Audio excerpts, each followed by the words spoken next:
안녕하세요. 기출지문을 연구하는 모래시케입니다. 올해 공부를 나름대로 어느 정도는 하셨는데 전체적인 점수가 약간 부족했다거나 다른 과목들은 모두 안정적으로 합격점을 넘겼는데 특정 과목에서 과락이 나왔다거나 하여 재수를 하셔야 하는 재수생분들께서는 이 영상을 꼭 보셨으면 좋겠습니다. 오늘은 재수생 공부법 딱 한 달만 더 있었으면 이라는 주제로 이야기해보고자 합니다. 바로 시작하겠습니다. 이 시험을 부산에서 출발해서 정해진 날까지 서울에 도착하기만 하면 되는 시험에 비유하겠습니다. 출발하는 날은 따로 정해져 있지 않기 때문에 각자의 이유에 따라 출발일을 정할 겁니다. 또 서울까지 이동하는 수단도 모두 제각각일 겁니다. 시간이 많은 누군가는 걸어갈 수도 있고 그렇지 않은 누군가는 상황에 따라 버스나 KTX를 탈 수도 있고 급하다면 비행기를 탈 수도 있겠지요. 그리고 서울까지 가는 방법도 다를 겁니다. 가장 짧은 거리로 한 번도 안 쉬고 쭉 가는 사람도 있고 휴게소마다 들리면서 천천히 가는 사람도 있고 심지어는 팔도 요람하면서 여기저기 구경하면서 가는 사람도 있을 겁니다. 저마다 이렇게 다른 시기, 다른 수단, 다른 경로로 이동하지만 목표는 딱 하나로 모두 같습니다. 정해진 날까지 서울 톨게이트를 통과하기만 하면 됩니다. 출발은 100명이 하지만 서울 도착은 20여 명밖에 못합니다. 80여 명은 실패합니다. 실패한 이유도 정말 제각각일 겁니다. 서울 부산 거리와 자신의 이동 속도 계산에 실수가 있어서 늦은 사람, 서울로 가야 하는데 길을 헷갈려서 광주로 가버린 사람, 가는 중에 휴게소를 너무 많이 들리는 바람에 늦은 사람, 차를 몰고 가는데 기름이 다 떨어져서 늦은 사람, 정말 열심히 달렸는데 출발한 시점 자체가 너무 늦은 사람 등등 실패한 사람들마다 제각각의 이유가 있겠지요. 제각각 다양한 이유로 서울까지 못 가고 어디쯤에서인가 멈춰 있을 텐데 어디쯤에 멈췄는지 하는 것도 또 제각각 다를 겁니다.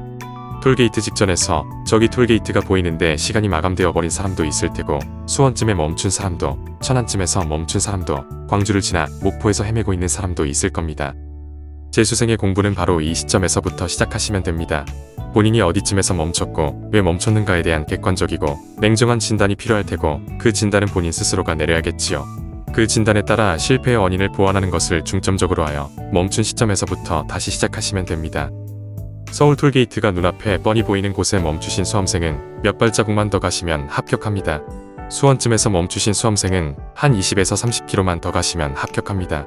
지난 1년간 400km 가까이 숨가쁘게 달려왔으나 고린 지점에 약간 못 미쳐서 안타깝게 멈춰버렸다면 남은 얼마 안 되는 거리는 앞으로 1년에 걸쳐 천천히 가셔도 됩니다.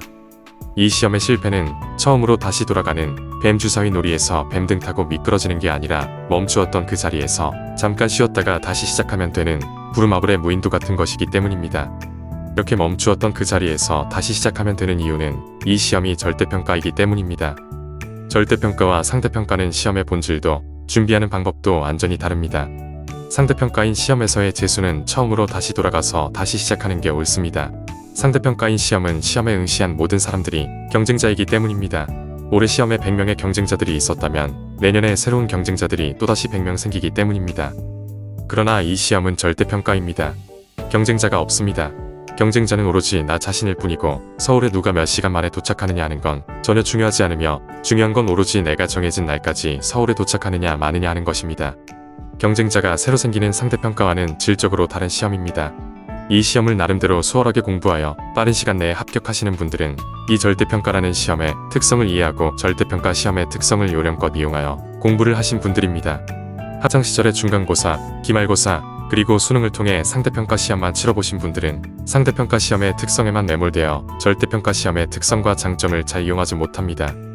왜 다시 출발점인 부산으로 돌아가십니까? 왜 처음 공부를 시작하던 때처럼 다시 기본 강의부터 수강하십니까? 멈추었던 그 자리에서 부족했던 점만 메꾸면 됩니다. 이것이 이 시험의 재수생의 공부가 어렵지 않은 이유입니다. 처음으로 다시 돌아가서 처음부터 해왔던 그 모든 과정들을 다시 처음부터 해야 된다고 생각하면 정말 깝깝하고 힘겹게 느껴지시겠지만 이 시험의 재수생은 절대 그럴 필요가 없습니다. 멈췄던 그 자리에서 잠시 쉬었다가 다시 시작하시면 됩니다. 이 시험은 절대평가 시험이기 때문입니다. 내년에 다시 공부를 시작할 때 이 시험 공부를 처음 시작할 때로 다시 돌아가지 마세요. 시험을 보기 직전의 날에 학습 상태에서부터 다시 시작하시면 됩니다. 이번 영상 시청해주셔서 감사합니다.